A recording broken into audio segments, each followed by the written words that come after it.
September 7, 1996. Tupac Shakur and Marion Suge Knight are driving in a 1996 BMW 750 sedan, heading eastbound on Flamingo Road in Las Vegas. At 11:15 p.m., a white four-door late-model Cadillac pulls up alongside them. The black window of that car rolls down. As Tupac realizes what's happening, he tries to clamber into the back seat. Bullets are fired in rapid succession from a .40 caliber Smith & Wesson Glock 22. Knight is only grazed by bullet fragments, but Tupac is seriously hurt. He's been hit twice in the chest, once in the thigh, and once in the arm. Knight puts his foot down and heads toward Las Vegas Boulevard and Harmon Avenue. There, a bike patrol pulls them over and immediately alerts paramedics. The two men are soon taken to University Medical Center. On the way to the emergency room, in a frail voice, Tupac says, "I'm dying." He's right. Days later, his girlfriend Kidada Jones asks him, "Do you know I love you? Do you know we all love you?" She thinks he manages to nod even in his terrible state. He'll soon be dead. But what actually happened? Who killed Tupac? This has become one of the most enduring mysteries in recent times. First, let's look more closely at the events that night. Tupac and Knight had just watched Mike Tyson beat Bruce Seldon at the MGM Grand Garden Arena in Las Vegas. The fight lasted a grand total of 109 seconds. Another fight later broke out in the lobby of the hotel with Tupac and friends and Los Angeles gang Southside Crips member Orlando Anderson. Tupac was told by a guy in his entourage named Trayvon Trey Lane that Anderson had stolen his death row chain and pendant a while back in a Foot Locker store in Compton. Lane was a member of the MOB Pyrus gang,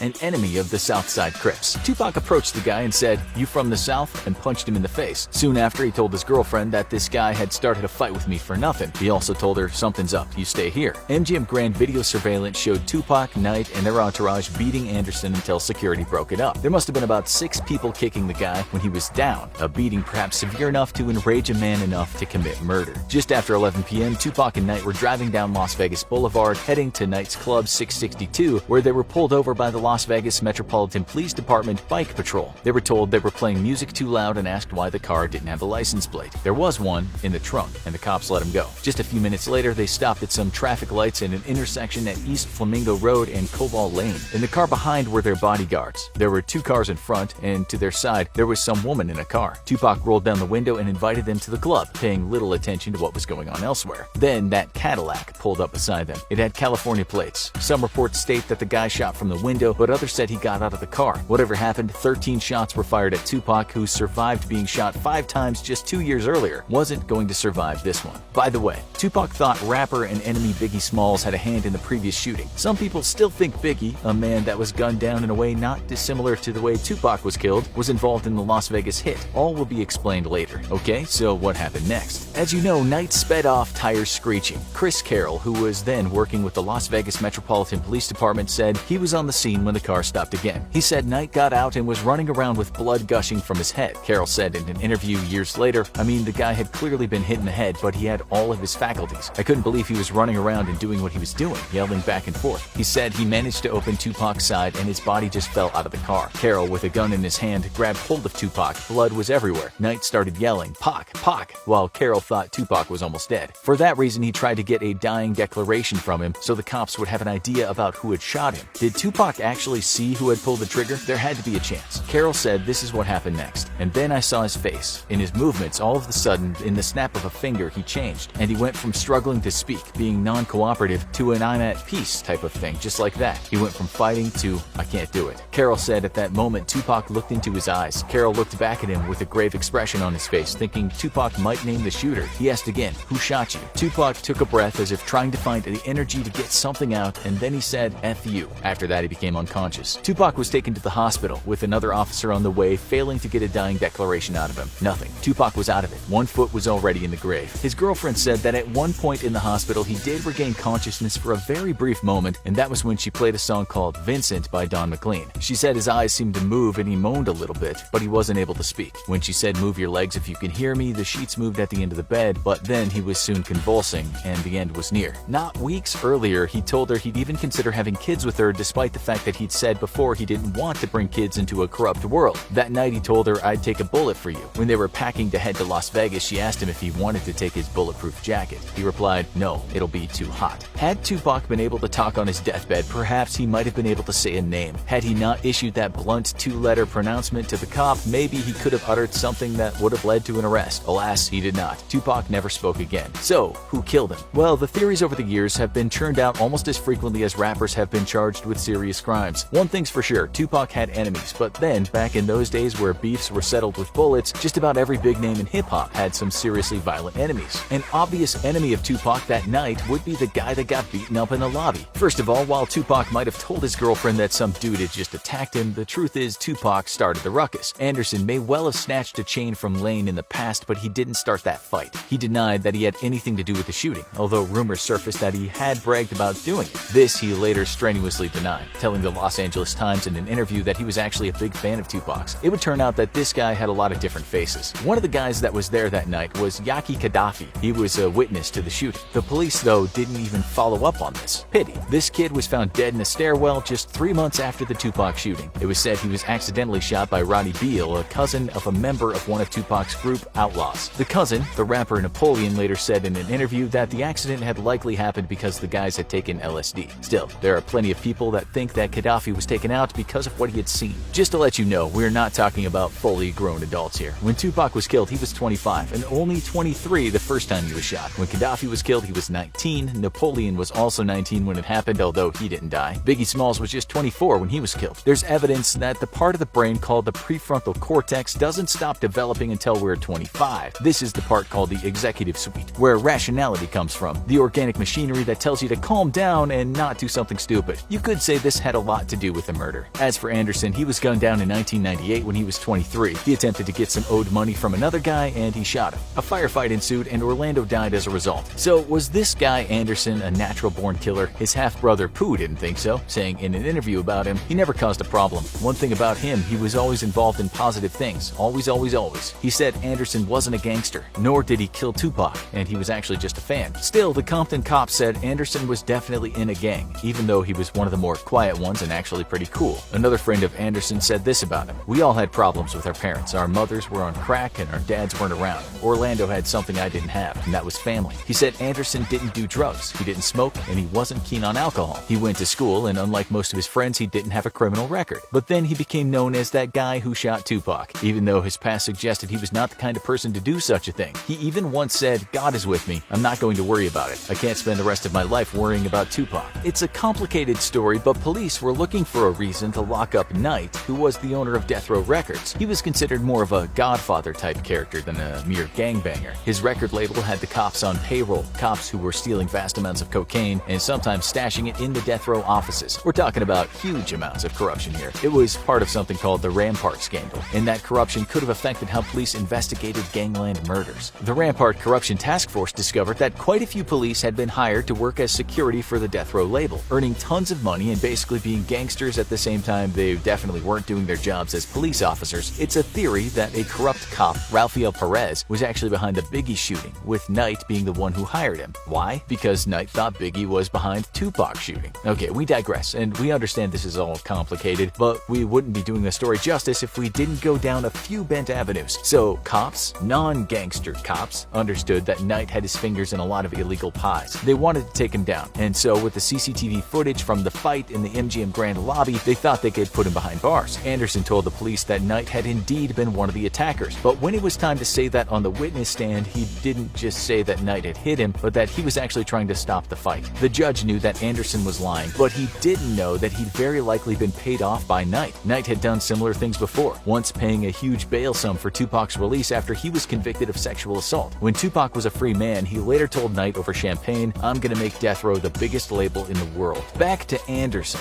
With the cash, he was going to start his own record label, but that didn't happen because he was killed. 2 other young men also died that day. By the way, all this happened just days after Anderson had settled out of court with Knight for the damages he suffered when he got the beating. Had he had lived, he would have gotten $78,000. Now we'll introduce you to Dwayne Keefe D. Davis, a former Southside Compton Crip who back in the day made millions of dollars selling drugs. He's also the uncle of Orlando Anderson. Davis, who now has cancer and is immune from prosecution, said not long ago it was time to come clean about Tupac's murder. He said he was in the Cadillac that night and so was his nephew Anderson. He didn't say who pulled the trigger, but said the bullets were fired from the back seat. In separate interviews, he claimed Anderson fired the gun. "As the rounds continued flying, I ducked down so I wouldn't get hit," he said. Davis said that driving the car was Terrence T. Brown, and he was beside him also in the front. He claims DeAndre Dre Smith and Anderson were in the back, but you can't ask Brown about that because he was shot and killed in 2015 in a Compton medical marijuana shop. You can't ask Smith either because he died of a heart attack attack in 2004. Both men were said to be gangbangers. Davis had said that the hit was due to the beating his nephew had taken, which fueled the fire that was already raging between the rivalries. He also said that there was a bounty on Tupac's head, $1 million offered by Sean Puff Daddy Combs, the man whose record label Bad Boy Records had Biggie signed to it. James McDonald, who was no stranger to gang violence and once worked security for Knight, confirmed that after that snatch of the chain in Compton, tensions heated between the Southside Crips and the mob Puro Bloods. He said that on the night of the murder, he was posted outside Club 662 and saw a Cadillac whose occupants were Southside Crips. He said as soon as he saw the car, he called his brother Anton, who was one of the guys who was involved in the beating. Anton, who was later killed himself in gang violence, was warned that the South Side is in Vegas and that something is up. If you look at this case, it seems in all likelihood the shooting was just another part of the so-called thug life, with someone basically being shot over a chain and a pendant. What preceded it was violence, and what followed was violence, and all in the name of not losing face in a world where respect was paramount but vitally missing when it came to human life. The writer Rob Marriott put it perfectly. It's become obvious to anyone paying attention that the gangsta image, for all of its force and bluster, is nothing if not tragic, a myth of empowerment with the capacity to rob our generation of its potential greatness. Mr. Knight is now serving a lengthy prison term for voluntary manslaughter. According to former LAPD officer and investigator of the Biggie and Tupac murders, Greg Kading, Knight was definitely behind the killing of Biggie. In a Q&A he did on Reddit, he said he's sure Anderson pulled the trigger that night. He also thinks Puff Daddy actually did offer that bounty. Still, no one has ever been convicted of the two murders.